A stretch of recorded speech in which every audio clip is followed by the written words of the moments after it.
Hey there folks, it's John Q here from Techno Buffalo. Hope you guys are doing absolutely peachy. Today, we're going to be checking out the 120GB Vertex 3 solid state drive from OCZ or OCZ, whichever one you prefer. We're installing this sucker onto an older 2008 MacBook, replacing the default hard drive that came with it. Even though this MacBook did not have SATA 3, the Vertex 3 is compatible with a max read speed of 550 megabytes per second and a max write speed of 500 megabytes per second. It's a 2.5-inch drive, but they include an adapter if you want to install it onto desktops. The installation process is pretty simple, and it might vary from desktop to desktop or laptop to laptop. First thing you gotta do is power down your computer and unplug it. Easy enough. Next, we remove the battery cover. The newer MacBooks will require you to take the entire backing off. A bit of a downgrade if you ask me. Pull the battery out and set it aside. Alright.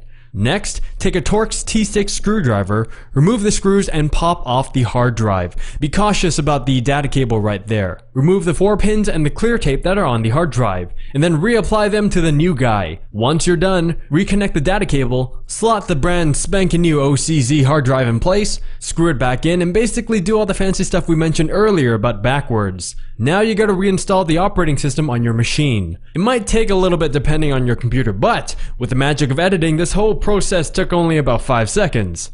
Some advantages of upgrading to a solid state drive would be that the OS, programs, and apps will load much faster. You can definitely see the speed difference between the two from our file duplication test as well as our disk speed test. SSDs also have lower battery consumption compared to traditional hard drives. Like the name suggests, they're solid with no moving parts, which makes them more resistant to severe movement and, heaven forbid, drops. They're also quieter and tend to run a lot cooler than traditional hard drive disks. Now before you go on to Amazon going all click crazy, keep in mind that SSDs are also much more expensive than HDDs. The prices have been getting a little bit better, but they're still not comparable. SSDs offer significantly less storage than HDDs, and high storage solid states are crazy expensive. Even though SSDs can access data a lot faster than HDDs, HDDs can often outperform SSDs when it comes to write speed. The performance of SSDs will deteriorate over time, and they also have less write cycles than HDDs,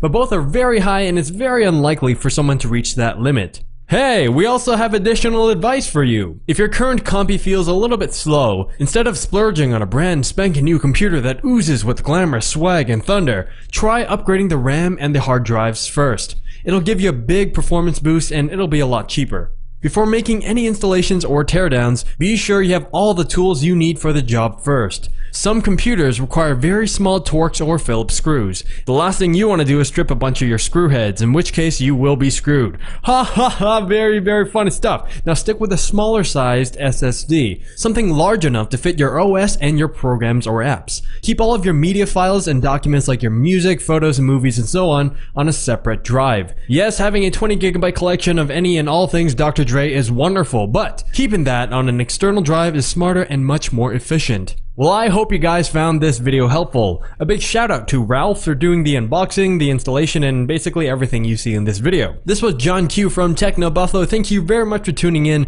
and we'll see you guys next time. Laters!